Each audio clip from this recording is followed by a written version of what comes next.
3, 2, 1. Engage. When you want your leads and sales on autopilot and to accelerate your business, you come to the source. The ConvertSource podcast with Alex Kubasek.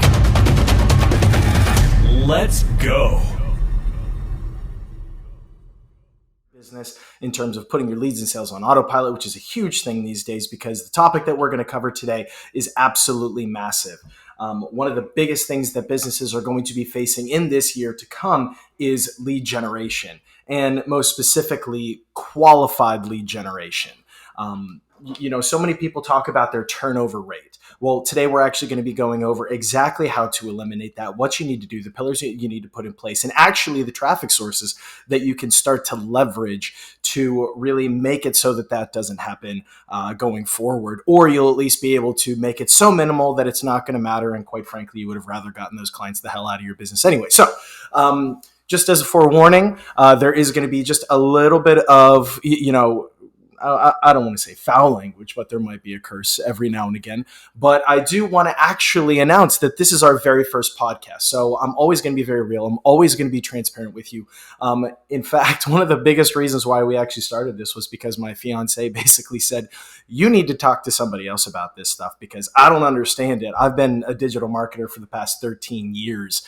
So I've got a lot to say. I've got a lot of knowledge, and I really want to share that with people. And so my fiance basically made it very clear that that person is not her, or she already knows everything I'm about to say. So that's why I want to, turn this, into an engine so that I can really make it so that people and businesses all over the world can really put their leads and sales on autopilot, digitize their business, and really start to focus on their passion, really what they love to do, what they started doing in the first place. A lot of the time, the people that are listening to this, you might not be a marketer, you might not be a digital marketer, and that's totally fine, but you still need leads and sales to obviously keep the lights on, keep your employees or your people happy. And so, one of the biggest things that we're going to be talking about today is making sure that you have a consistent flow in your pipeline of not only leads or marketing qualified leads or MQLs, but really people that are going to be with you forever, right? That's the big thing. We need to make sure that these people are going to stick with your business, stay with your business, but not only that, actually sing your praises to other folks, right? Because one of the biggest things that is really helpful for business in terms of just organic growth is word of mouth. It's funny because when I first started out in this business, social media was really the only thing there was, right? Because Facebook kind of was the catalyst, and then it was Twitter, and then it was LinkedIn, and then it was Instagram. And, basically it kind of shot off from there. But it was interesting because one of the biggest things that I heard when I first started out in this business was social media is referred to as the new word of mouth. And obviously today that seems so trivial and infinitesimal because that's absolutely right. And it's so duh and common to everybody, but it really struck a chord back then because that was really the only vehicle for digital marketing in terms of an organic and genuine, but something that is very real time, because back then also there was SEO. But the issue with SEO is it usually took about 6 to 9 months to actually start to percolate and start to actually genuinely get, ranked and crawled by the search engines. And of course, we can spend a whole, 6 days on that topic. But for the sake of today, we're talking about leads and generating leads and sales. And of course, everything that we talk about on this podcast is going to be in terms of on autopilot. Because like I said in the beginning of the show, you most likely are not a marketer. You have another business model that has nothing to do with marketing. And quite frankly, you really don't care. You probably even have a marketing team that might, dabble in this a little bit, might be kind of new to it. I'll tell you right now, get your team listening to this podcast because everything that we're going to reveal going forward is going to be free, right? Free training for you and your team to start to implement actionable strategies, things that you're going to be able to do right away that actually start to make an impact on your business for the better. And so that's really what this podcast is really about. Our biggest goal is we want to help 31,000 people in small businesses and just any level of business put their leads and sales on autopilot and drastically affect in a positive way their business so that they can take care of their families and they can create generations of possibilities for people that follow them. So without further ado, I've obviously made enough of an intro. So my name's Alex Kubasek. I'm always going to be the host week in and week out. I'm a 13-year veteran of digital marketing. It is my true passion, along with real estate, but we'll get into that later. It is my true passion. It is something that I consider to be kind of like my superpower. It is something that you'll hear many stories. It has been a long, bloody, tear-filled, anger sometimes driven path. And anything in life is, that's worth having. You're going to have those ups and downs. You're going to have those doors slammed in your face. And I've got plenty of stories that I can tell you about that. In fact, one of the very first sales calls I ever made in digital marketing was to a local hot dog shop in the south side of Pittsburgh. And actually, I don't even know what I was thinking. I think I was just so high on knowledge. And this was back in like 2009 or 10. I know I'm kind of dating myself there, but it was all the way back then. And I had so much knowledge about it. And, every single time you knock on somebody's door or you call on them, in your mind, you have a way to change their world, right? Because everything that you know and that is inside your head is considered, gospel because it's going to work. It works. And of course, back then, we didn't have a digital marketing track in college, right? I went to the University of Pittsburgh, and I will tell you that the closest thing to digital marketing that was there was a course in communications. It was my senior year, my very last class, and it was really the only class that gave me the ability to actually start to explore what this whole thing could be about. I started taking an interest in digital marketing in about 2009, and I really started studying on it. I even went on some sales calls where I didn't expect anything. I just wanted to kind of like perfect my pitch. I really wanted to see how the market was receiving this message of digital marketing that people could, no offense to anybody, but could barely spell, basically saying nobody even knew what it was. And of course, that makes you a trailblazer. Whenever you're a trailblazer and whenever you come out of the gate first, you're going to get punched in the mouth a lot. So I'm at this hot dog shop in the south side of Pittsburgh. It is lunchtime. All right. So I don't know if you know where the south side of Pittsburgh is. It's like right just outside of downtown Pittsburgh. So a lot of traffic, a lot of businesses, a lot of hustle and bustle, especially around lunchtime. So I'm out there at lunchtime. I think it was like noon, literally on the button. And I'm still in college. I have my suit on. I've got, my tile up. I don't think it was a briefcase at the time. I thought I was too cool for that. And if I was going on a sales call and I had a briefcase, I figured that would make me look desperate, maybe. So I think I had, like a stack of business cards as if I was going to be giving them all to her and we were going to be playing cards. But I think I had like a portfolio, like one of those leather portfolios. Without even thinking, without even really knowing what time it was the heart of lunchtime. And I remember, luckily enough, the owner was there.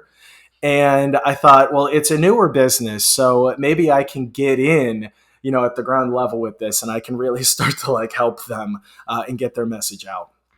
And so luckily enough, the owner, like I said, was there, but she was behind the counter, but she was like slinging hot dogs and putting stuff together. And I, rudely announced to this individual behind, who I didn't know was the owner at the time, behind the counter, I said, can I speak to the owner?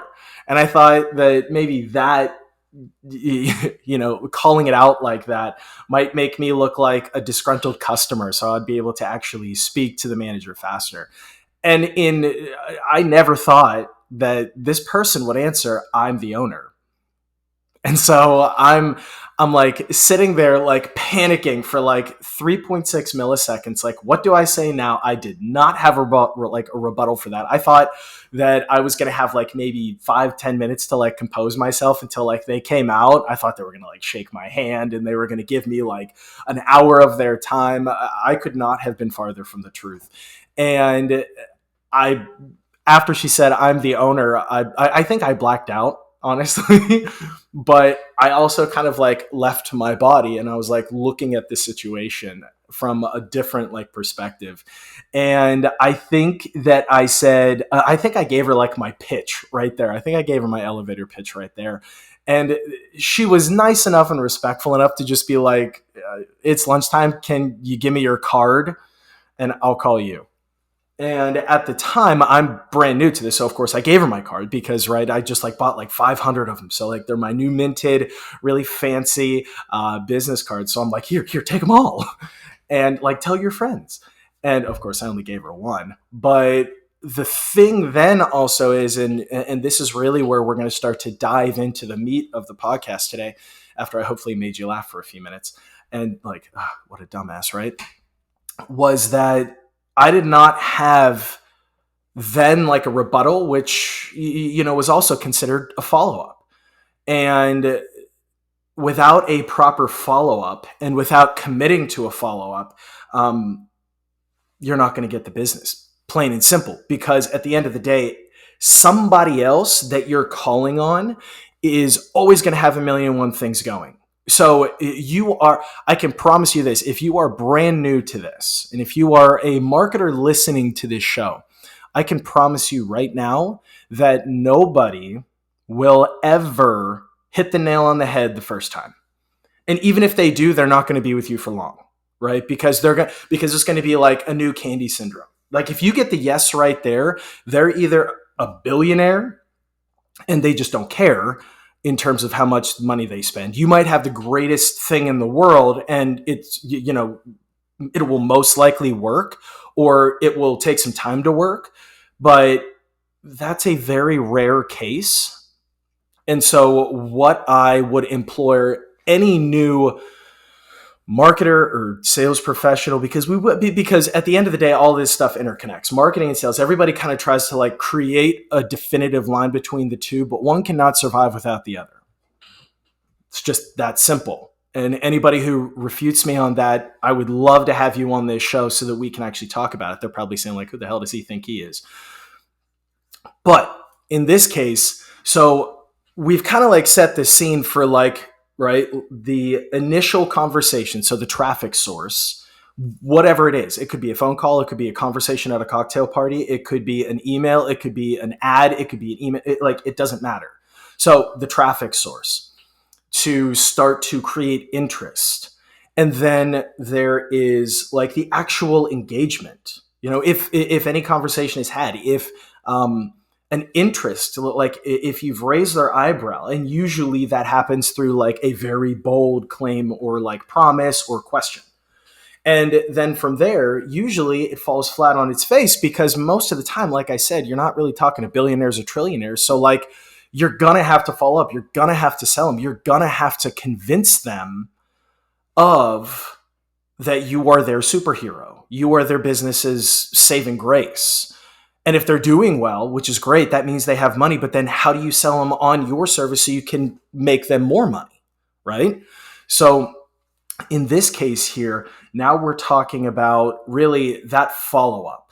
And so now let's go over like the ideal way to make it so that you don't have to worry about so much turnover in your business. The best ways to actually generate those leads that are then converted into sales, but on their timeline. Because I've never met anybody. Let's take real estate, for example. Everybody's buyer journey is different. Everybody's either looking for a different amount of bathrooms, a different amount of bedrooms. They're buying at a different time. They're selling at a different time. They're looking for a different type of home because, of course, there are a million different styles and then sub-styles. They're looking for a different community. They're either building or they're buying an existing or they're flipping. So like everybody has a different call to action here. Everybody has a different, let's just call it timeline, right? Because there's so many different traits, like I just said, that affect that timeline. So let's just call it a timeline. And so that means that their journey is going to be different than the person directly to the right or left of them. So really it becomes a question of, how do you speak to both of them or all three of them? Because of course, like I said, there's one in the center and then one on the right and the left. How do you speak to all three of them at the exact same time, but with a conversation that is tailored specifically to them, right? So like, let's just call it omnipresence. It's making it so that like one person, I'll give you a quick example. So like when you receive an email or something, right, of like a brand that you follow, well, they address you by like, hey, Alex, or hey, Barb, or hey, Jim, right? So that means that they have programmed it to speak to you on your terms, i.e. your name. There are other campaigns and, and this will go into a whole different, segment, but like there are different types of campaigns like, hey, is this still the right phone number? Because when you opted in for that said thing from that brand, they ask for your phone number or some information about you. And so they're going to say, hey, is this the best phone number for you still? Because they may have tried to call on you a few times. Or is this still the right email? Or like a date tag that says like, hey, you took my free ebook on this date. It's now X days later. So like really starting to get granular and personal with the conversation. And the beautiful thing is that we can make it so that since we have a list and everybody is different in their journey and everybody took action at a different time, those automated tags in whatever the medium is, right? So like whether it's email, it could be a sales letter, or anything. Those, what are called tags, make it so that you're speaking to your entire list, but based on those traits. Like everybody has a different name. Everybody opted in at a different time. And an opt-in, just for anybody who might not know, an opt-in is whenever somebody literally just exchanges a piece of information for something in return. So what's called a deliverable. So if I'm offering a free ebook that is showing you how to get the best deals this Christmas season, in order to give you that, I want you to come into my ecosystem. I want you to be a part of my brand. I want you to start seeing all the great things that I can do for you, and I can help you save so much money during the holiday season. All you have to do is just give me your name, your email address, and most likely in this day and age, your phone number. And there's actually like a secret ninja reason why marketers actually ask for that one, but that's for a different conversation. So in this case, now that's a traffic source, right? So an email is a traffic source. But the thing is that let's just, go over the journey of an email. Okay, so like let's say you send out a cold email for prospecting, right? Just to get people clicking, just to get people, because then you're able to say, okay, since I have this cold list, I know that James James89 at gmail.com clicked on my email, so he opened it. And then he clicked on the deliverable link, or like whatever I'm trying to get him to do. He clicked on that link. So I know that Jim89 at gmail.com is kind of interested in what I have to say. Okay. So like what he did was he raised his hand and said, this is of interest to me. Right. And that was off of one email. Now, if your email list is big enough, you're obviously going to get a lot of volume there. And you can set up different buckets, let's just call them, or different segments for people from your cold audience that are people who simply, let's say you create a new bucket for people that opened, right? Then people that actually clicked, and then maybe even people that, God willing, bought, right? Because that's ultimately what we want them to do. But right out of the gate, unless your list is big enough, you're not going to see a ton of volume on the purchase bucket.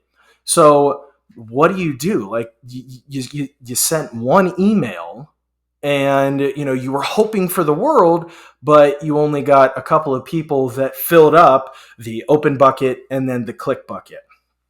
Pop quiz. Is the open bucket or the link click within the email bucket, which one's more valuable?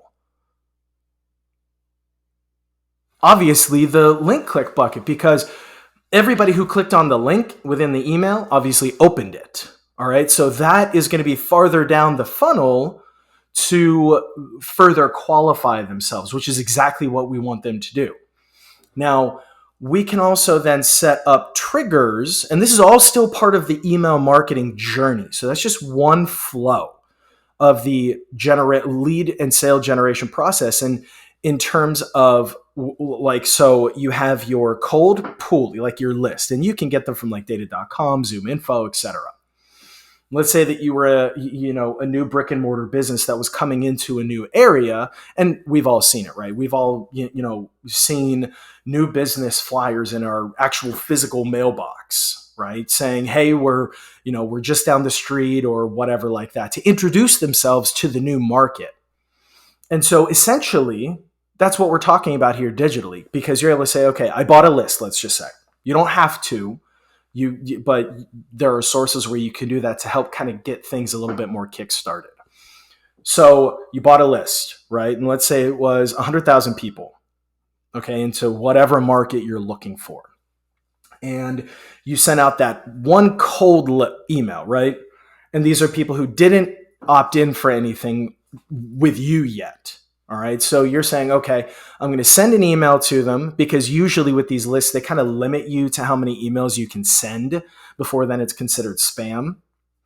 So which obviously protects the end user, right? So in this case, we sent out that one cold email to this list that we bought. And so since we're only allowed like maybe 1 to 3 times to actually hit that list, how am I supposed to make it that I can continue to hit the list? So then we say, okay, well, let's do something that is talking about, and here's like a lead generation trick, okay?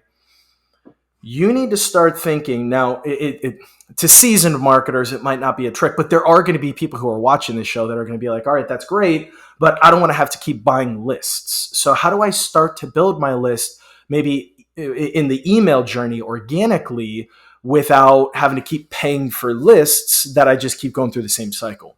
So let's say we're sticking with that same 100,000 person list.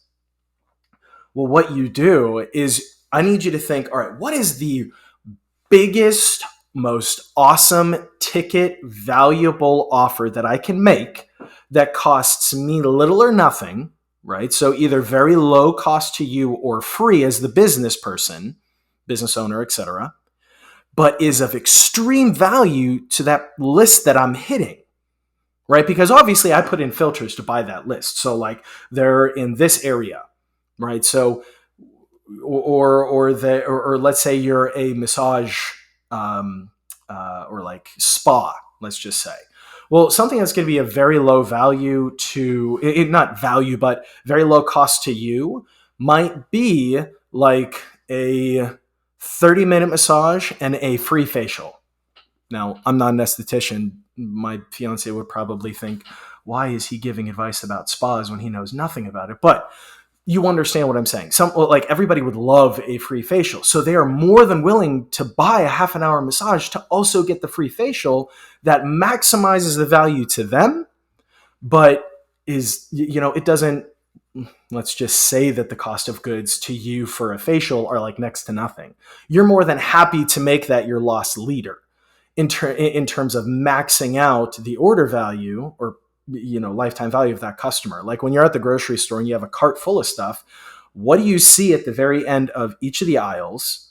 What do you see right at checkout, right? You either, at the end of the aisles, you either see gift cards or you see bags of chips, or you see things that are psychologically, and they make these like end caps very appealing to the brain, right? They look great. They have cool lingo on them. It's usually like some sort of like Tostitos and like chips and salsa type thing. And I'm just going to be honest with you. I'm a sucker for chips and salsa, but that's another story. So in this case, then you also right at the checkout have like all these candy bars, these flashy magazines with gossip. And what they're doing is it's not the product per se. It's the headline or the aesthetic look that explodes to you that makes you want to like learn like, hey, who's Jennifer Aniston dating now? right? Because everybody wants to know that. Or this is a brand new candy bar that I haven't tried yet. I've got to try that. This new pack of gum lasts 4 hours longer than the other one, or something like that. So that is of extreme value to you. But what most people don't realize is that that magazine costs like $5. Or I don't know how much magazines cost these days because I'm a digital guy. I don't really do physical stuff. But like, let's just say that magazine or that new cookbook costs like $5, $10, or that candy bar costs like $3. Per one person, that extra purchase in their shopping cart might not mean a lot, but here's where it's now getting back to like the email journey. If you do that on enough of a volume, let's say that list of 300,000 people ended up buying that candy bar, and that candy bar was $3. Well, let's say that out of 100,000, a small percentage of them actually purchased that candy bar. And it was an extra $3 in their cart, which means an extra $3 to you, or whatever your cost of good margin is. But that being the case, then you can see how it starts to stack up. And that's where the volume comes from. So in this case, with the whole lost leader thing, let's say that you found that thing, that free facial, as long as you purchased a massage. Hey, we're new to the neighborhood. When you pay for a half an hour massage, you get a free hour-long facial. Obviously, let's say that was extremely enticing. Well, from that big list that you just bought coming into a new area, that's going to be extremely enticing to some people. Right. So they're going to open the email, right? So they're going to create that bucket automatically for you. Then they're going to, then another percentage of those people that clicked on the button to open are now going to click on the link to go get, to the landing page to, buy the, 30-minute massage and get the half an hour, hour-long facial.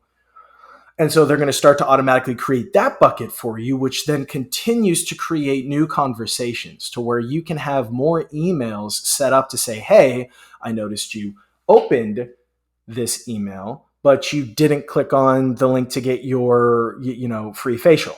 Okay. So now you're speaking to that bucket on their terms, right? So now you're actually making it more personalized. It's not just a cold email anymore. You're starting to talk to them based on their needs at the time that they're ready to receive the message, right? Because they're going to open it when they're ready to open up the new message. So that's on their terms. And you're speaking to them based on an action that they took. So now you're personalizing the relationship. Let's say out of those 3 people, the center, the right, and left that we were talking about earlier, let's say that the guy on the left did that. He only opened it, but he didn't click.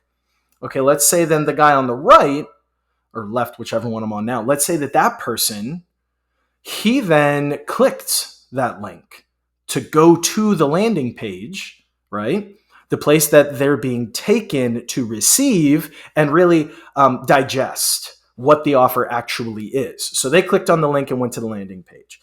And so now, let's say that person didn't take you up on your, buy a half an hour massage, get a free facial.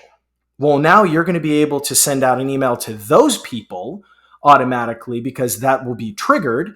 And you'll be able to say, hey, I noticed that you started taking us up on this offer, but you didn't finish the process. Hey, I get it. Life happens. Just simply click here, head back, and maybe if you're feeling spicy enough to really start to get people into your new shop in the area, give them like maybe a 10 or 15% coupon off of that. Okay. Because if you really, and I don't know your business, whomever is listening to this, but if you're able to, that will really start to kick people over the edge.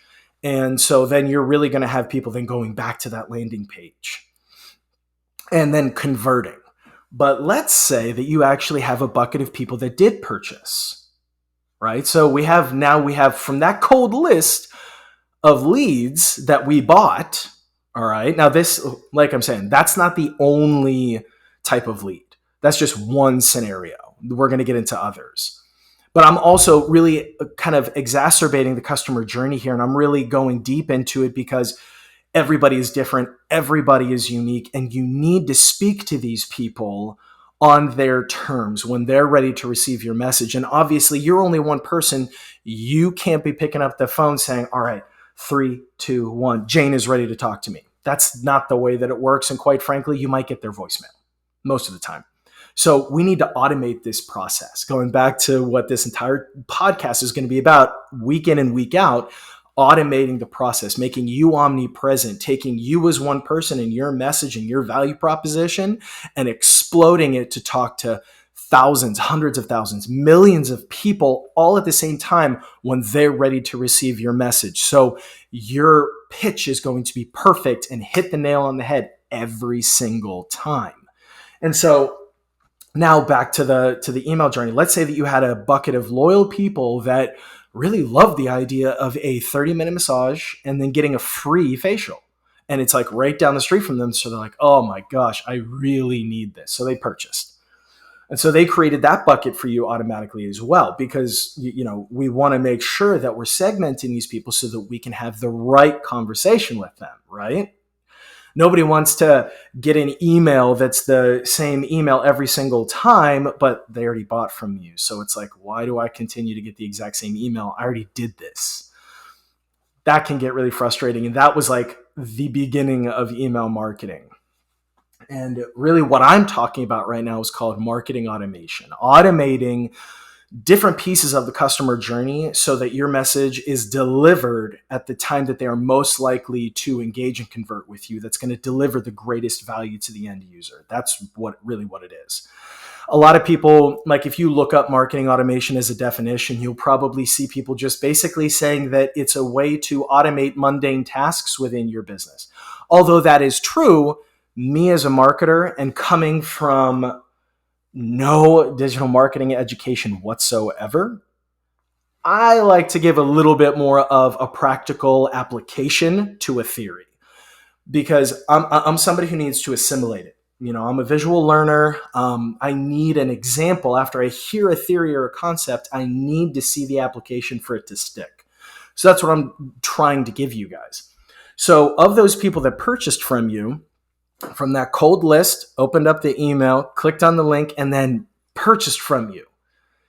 Now, how do you keep them coming back to you? Because let's face it, there are 1,000,001 places all over the world that we can get massages, facials, etc. How do we keep them as a loyal customer? Right? Because it's not the one-time sale. Because if we all only operated off of one-time sales, there would be not that many grocery stores. There would not be these many products and services and things. Everybody would really start to go out of business, because we need repeat business. We need repeat sales to increase what's called the lifetime value of the customer, so that we can start to then make projections for our business, saying, if I get this many people into my funnel, I know I'm going to have this many people that open it. Let's just call it, because we're talking about email, open the email. I know I'm going to have this many people, roughly speaking, that actually, what's the word I'm looking for? That then open up click on the link within the email that they just opened. I know I'm going to have this many percentage of people statistically that that are going to purchase from me. And what those are called KPIs, key performance indicators. Those are going to be your benchmarks, so that in future days, weeks, months, quarters, if you use that type of lingo, you can start to say, if I drop this into the top of the funnel, I know I'm going to get this out from the bottom, roughly speaking. And that's how you start to what they call know your numbers, so that you can really start to plan for the future of your business. Okay, that's the golden ticket right there, because that gives you the opportunity to, I'm sure you've heard this word before too, to scale. Because you can take those numbers up the scaling ladder as well, roughly speaking, right? So now, of course, we're not talking about scaling here, but creating those loyal customers from that purchase bucket. Now they have created a bucket themselves automatically. And so what you do now is you say, okay, I know my business. What is the average amount of time that people normally come back to get a massage? Let's just say it was just the massage, because the facial was free. All right, well, I know that usually once every 3 weeks, 4 weeks, 5 weeks, whatever it is, somebody comes back to get a massage because life continues to, hammer at them. Okay, well, since everybody's always so busy, what I'm going to do is to those purchasers, I'm going to have an automated campaign triggered to then go out at the time that, or a week before each individual person came in or is ready to, let's just say, come in for a new massage. So like, if you know that somebody normally comes in to get a massage every 5 weeks, you're going to send it out 4 weeks after they opted in and bought from you and come in to get the massage and the free facial. Okay, and then what you're going to do, I'm sure this is going to be mind blowing, and it's not, I assure you, it's just the psychology, how people think. Now you're going to say, okay, come in and get 15% off of a 60-minute massage. Oh my gosh, the first one was so incredible. It was only 30 minutes though. It wasn't long enough. But I know that, an hour-long one, because I could have upgraded when I got in there, an hour-long one is going to be so expensive. Well, what you do is you give them 15% off to come back in, book their 60-minute massage. You're going to give them 15% off. But now you're thinking, okay, Alex, well, how many times do I have to do this before I've got somebody on the hook? Statistically speaking, you need to do this once or you're probably going to need to do this about 3 to 4 times. So you're going to have to give something of just a little bit more value, about 3 to 4 times before somebody's really on the hook with you, and now you're there. So, of course, you have to consider or continue to deliver great service, which is what we all do because we're professionals and we love what we do. That being the case, now we are saying, okay, I am going to continue delivering the best value. I know that if I only have to offer, let's just say that with all the discounts for the 3 to 4 times, let's just say, all of that totals up for a simple number, $100. What does somebody coming in with you and spending the first half hour, then another hour, and then maybe even 90-minute one, what does all of that total up in terms of your revenue without the discounts, and then remove that discount amount? That is then going to be your profit from that deal. And then, of course, depending on your business, you've got those cost of goods, but you're probably going to have still a profit from those transactions. But now what you've done is you've created a lifetime customer. You've increased the projection of the lifetime value simply because you invested in them first. Okay. Most people say, well, all they want is just my money.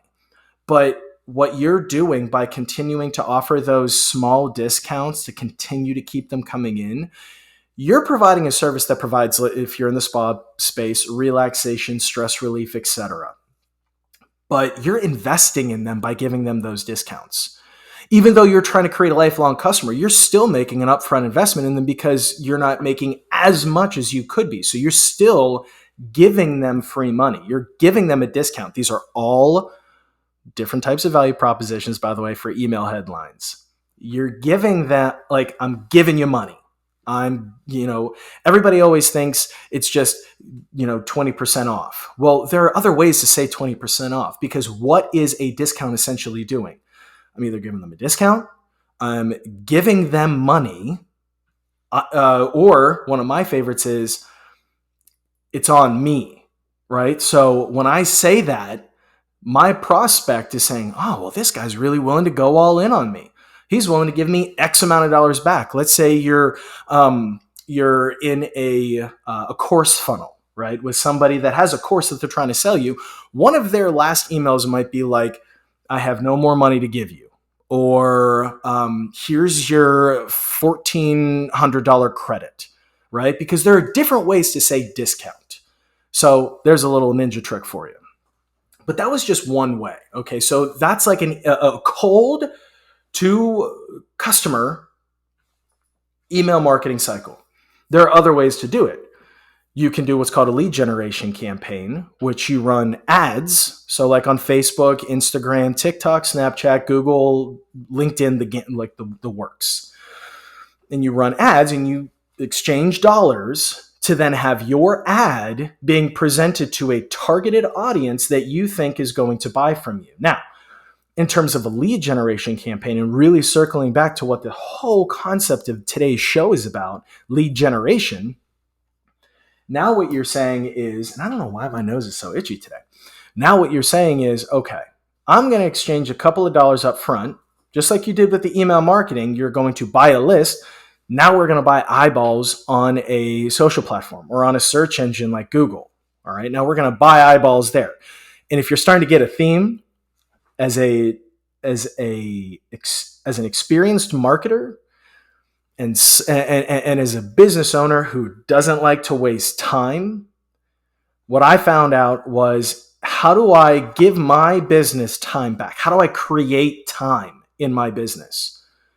Well, you stop spending so much time on picking up the phone, cold calling, prospecting, and you simply buy the eyeballs. All right. You either buy the cold list to launch a really good email marketing campaign, like we were just talking about, or you buy the eyeballs on Facebook, or you buy the eyeballs on TikTok, Snapchat, and all the other ones.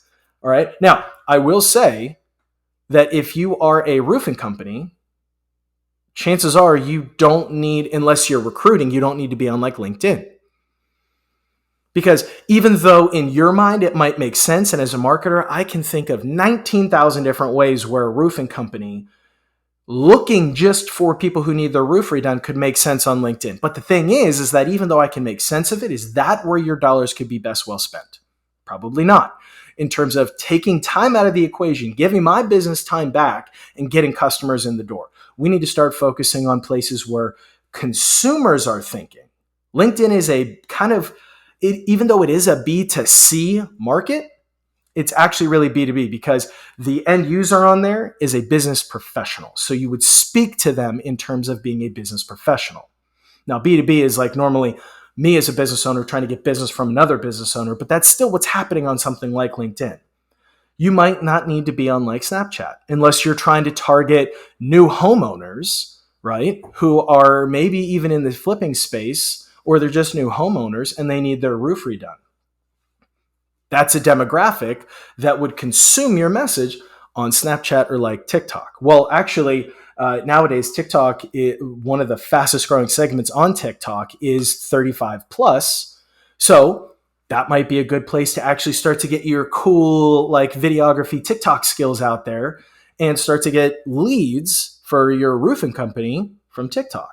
Because the demographic is there, because you can target that when you buy eyeballs on those platforms. You are giving your business time back when you can target, you can exchange some bucks for those eyeballs that then opt in, remember, exchange their, information for something of value.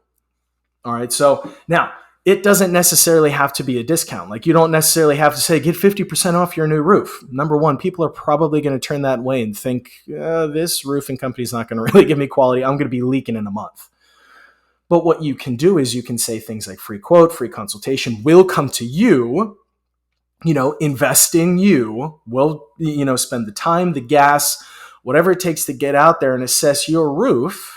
Even in some cases, risk our life climbing up onto the top of your roof. You might have a rickety shack. We don't know. We're coming out to you and we're going to invest in you. We're going to spend the time on you because we want to make sure that we're providing the best value. All right. So that might be a value proposition right there. So somebody's going to opt in and say, I'm going to give you my name, my email address, my phone number, and what's the best time to come out. Right. And of course, the company's going to call, the roofing company's going to call them first, set up anyway. But that's information. People raise their hand and said, I want this. I need this. All right. So you're still doing another form of lead generation. And that's huge because at the end of the day, what is that customer worth to you? So like, for example, usually buying media buying is what it's called, on like LinkedIn versus like Facebook or Instagram, for example. You're looking at like a 2, 3, 4, 5 times, depending on the demographic that you're looking for. LinkedIn is going to be more expensive than like Facebook or Instagram or TikTok or Snapchat. All right.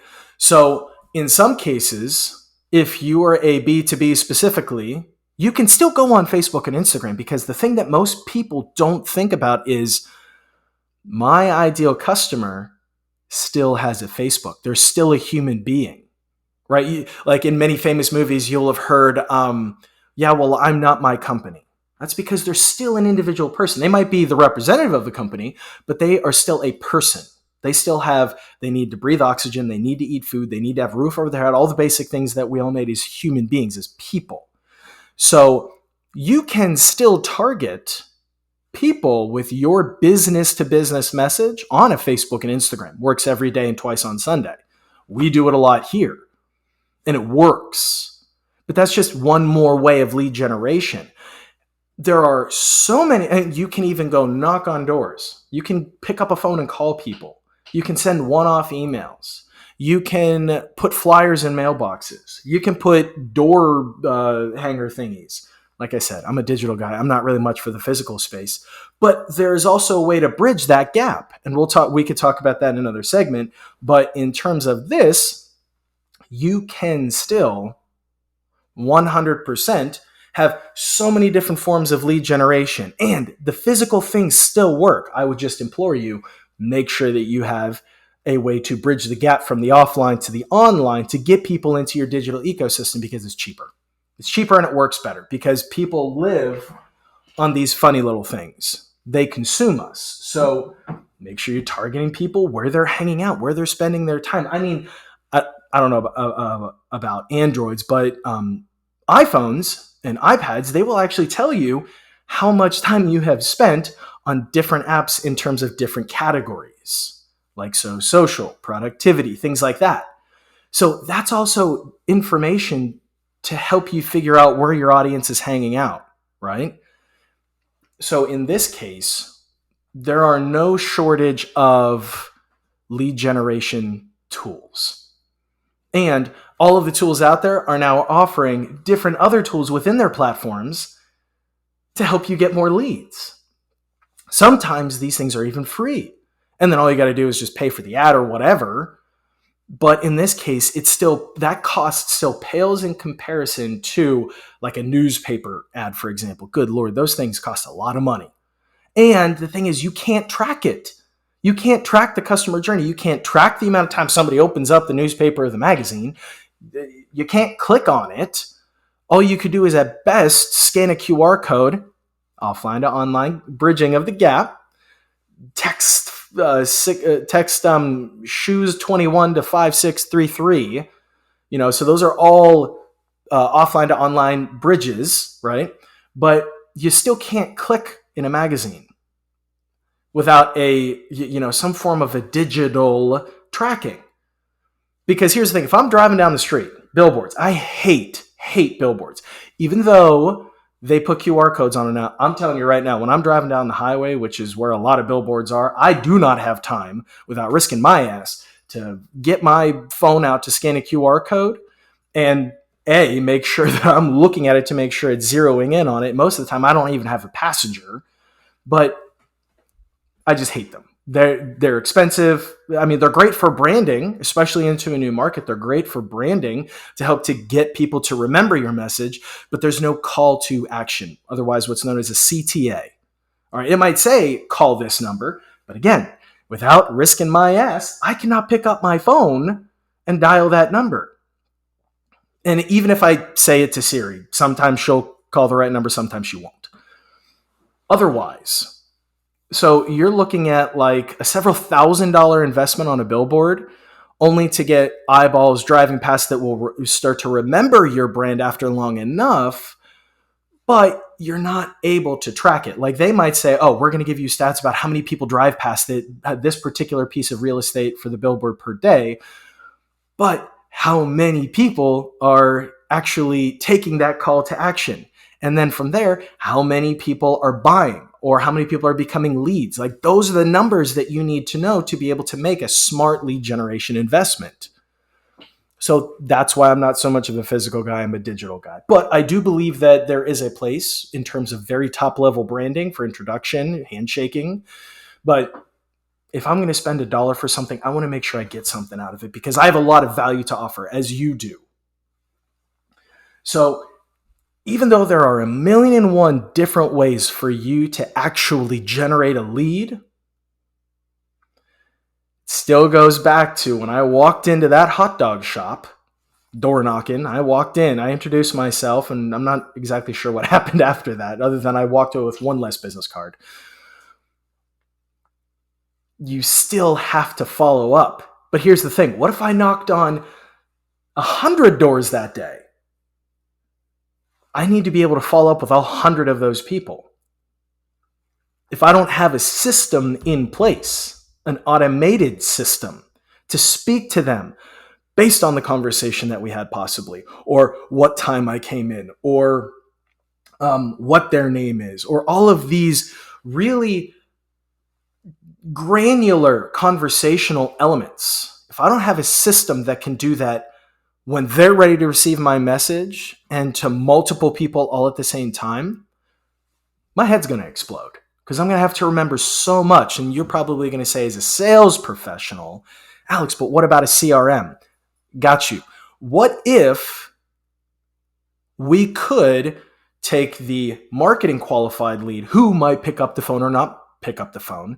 What if we could take them from a marketing qualified lead or an MQL to a sales qualified lead or an SQL? Well, how do we do that? It's the follow-up, the nurturing, the automated sequences that speak to them based on their specifics.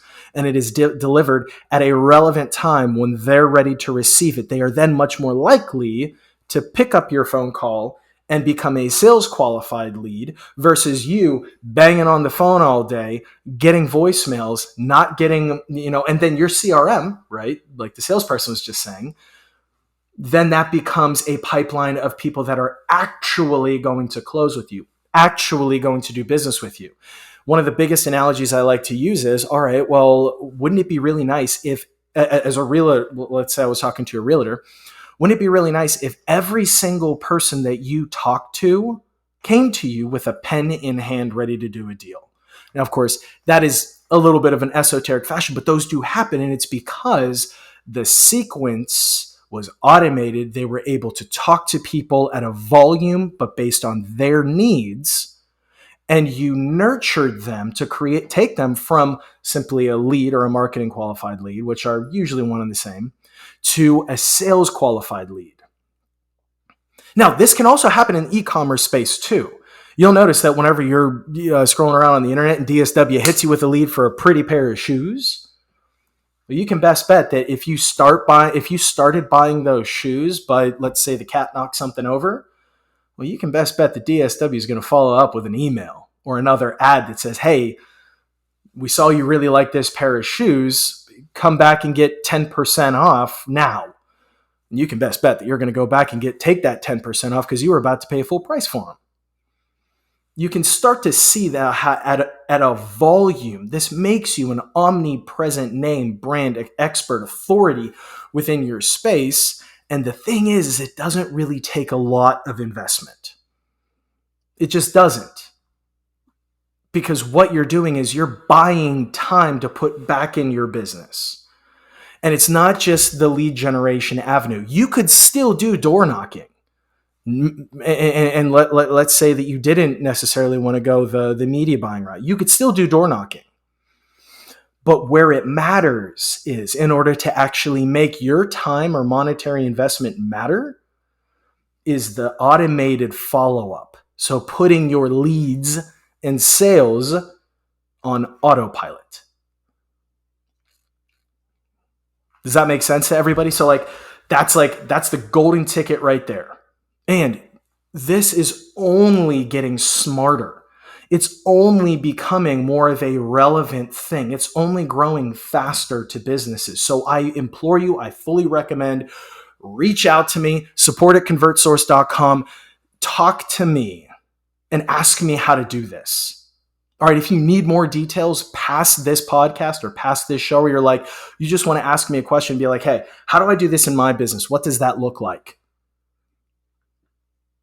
Support at ConvertSource.com. Support at ConvertSource.com. Reach out to me. I'm going to talk to you. All right, because I want to help you. Sometimes you might notice I do have an automated system, but that's only so that I can make sure that I stay top of mind with you and let you know, hey, I'm coming. I'm going to get to you. All right, because I'm a person too. I have a family, I have loved ones, I have responsibilities. I might be taking care of that, but I'm not going to let that interfere with my business. I'm not going to let that interfere with my goal of helping 31,000 businesses. I'm not going to let that interfere with not being able to provide massive value to you, your business, and your family, because it's not just about the one-time transaction. It's about the relationship that, that we're going to build. And that's what it's about. Because it is not just about, I want your money one time. It's not about that I just want your money. I want to help. I want to help your legacy, your business. 65% plus of all businesses fail within the first 5 years. And most people say that it's some bullshit about undercapitalization, which can be true. But you need to have a system. You need to have something in place that can help deliver you and your value to your audience and past on an automated system so that you can help more people. There is nothing I can't stand more whenever people say, well, it's just a robot. Well, if it's done right, I'm not going to lie to you. Sometimes I can't stand people's follow-up sequences because it is so like robotic and it's so like disingenuous and it almost like hurts. But if you do it right, you are going to have a customer for life, or at least until they might not need anymore, right? Somebody can only need skin therapy so long because it might be cured after a certain amount of time. But the thing is that customer is still going to either buy more services from you because you have to have multiple products or services, but also they are going to live longer with you because they are going to refer you to people. So that relationship continues. So guys, I implore you, if you need more detail about this particular show, support at ConvertSource.com. Support at ConvertSource.com. I am more than willing to hop on the phone with you. I am more than willing to walk through your strategy and really just help you and your business be successful. So thank you so much for watching this. We're going to be doing this a lot. We're going to, even though this was the first one, I hope I delivered a tremendous amount of value to you. If you were one of the first people to listen to the show for our very first podcast, you are now OG in my book, and I want you to be a member for life, and I want to help you in your business. And do me a favor, share the podcast. Tell people the good word. Let's help not only 31,000 businesses and more. Let's help as many businesses as we can, right? Because at the end of the day, people still love talking to other people.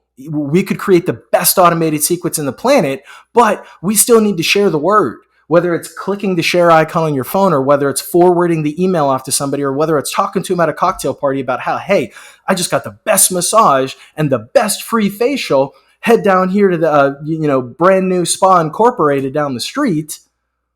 Let's build that. All right, let's build your brand legacy. Thank you so much for watching, guys. Remember, support at ConvertSource.com, support at ConvertSource.com. Thank you so much for watching or listening or whatever you're doing, and just be great. God bless you, and we'll see you on the next podcast.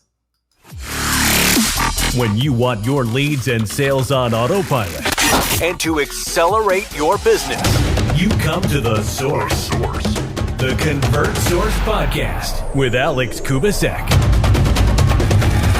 Let's go.